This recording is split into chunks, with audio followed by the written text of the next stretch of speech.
Middle east की जंग अब दुनिया के सबसे अहम समुद्री राह तक पहुंच गई है। अमेरिकी राष्ट्रपति डोनाल्ड ट्रंप ने हॉर्मुज स्ट्रेट के पास 10 बोट को नष्ट करने का दावा किया।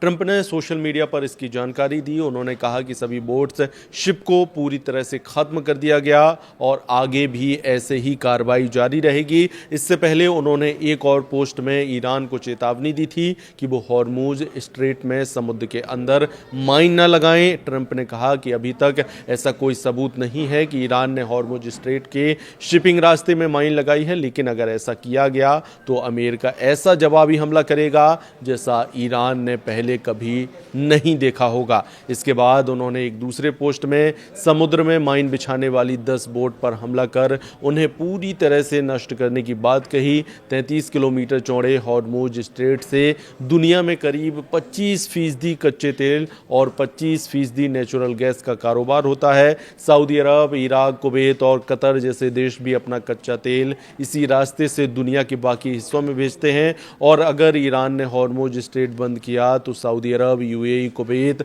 बहरीन, कतर, इराक से तेल दुनिया को नहीं जाएगा, जिससे पूरी दुनिया में तेल की कीमतें तेजी से बढ़ेंगी। क्योंकि अमेरिका और इजराइल से जारी जंग के बीच ईरान ने जो सबसे बड़ा दांव खेला है वो है दुनिया भर के देशों में 25% ईंधन सप्लाई करने वाले इस रास्ते को बंद करना।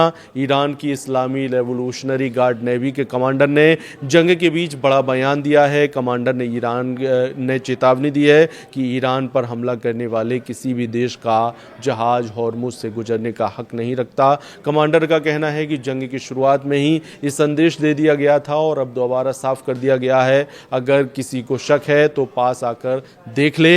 ईरान से हॉर्मुज स्ट्रेट पर बड़ा बयान सामने आया। ईरानी सुरक्षा परिषद और सचिव अली लारीजानी ने कहा, हॉर्मुज की ये समुद्री राह या तो सबके लिए शांति और समृद्धि का रास्ता बनेगी या फिर जंग के समर्थकों के लिए नाकामी और तकलीफ का रास्ता साबित होगी। इधर देर रात इजराइल पर ईरान ने फिर मिसाइल अटैक किया। हमले के बाद इजराइल में सायरन बजे और लोग घबराकर बंकरों की तरफ भागे। मिसाइल गिरने की आशंका के बीच कई जगह भगदड़ जैसी स्थिति दिखी। देर रात हुए इस हमले से पूरा इलाका दहशत में आ गया और लोग जान बचाने के लिए सुरक्षित जगहों का रुख करते दिखे। इजराइल में जगह जगह सायरन की आवाज गूंजती रही। वहीं एक और बड़ी खबर यह है कि ईरान ने शाहिद ड्रोन से इराक में यूएस एयरबेस को निशाना बनाया। उत्तरी इराक में इरबिल शहर में यूएस का बेस मौजूद है और यहीं पर ड्रोन के जरिए ईरान ने ताबड़तोड़ हमला किया। वहीं ईरान की सेना ने इरबिल के इंटरनेशनल एयरपोर्ट के पास भी हमला किया, जिसका इराक की वायुसेना ने जवाब दिया। हवा में भी जंग शुरू हो गई।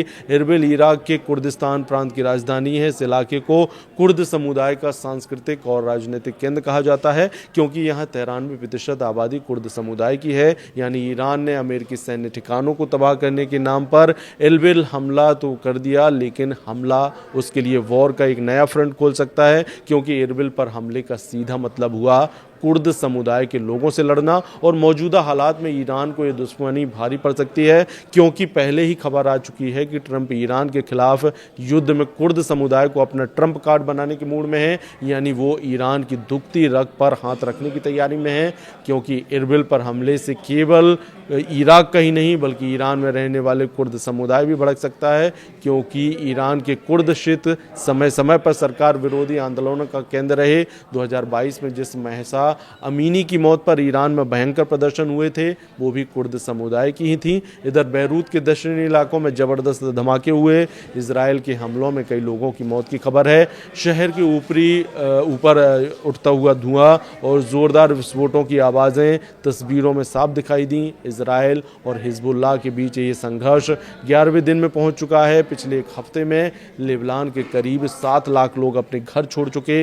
हिजबुल्लाह ने ईरान के सर्वोच्च नेता की हत्या के बाद बदला लेने के लिए गोलीबारी शुरू की थी, जिसके बाद इजराइल ने बड़ा हमला किया। लेबनान अधिकारियों के मुताबिक अब तक लगभग 500 लोग मारे जा चुके।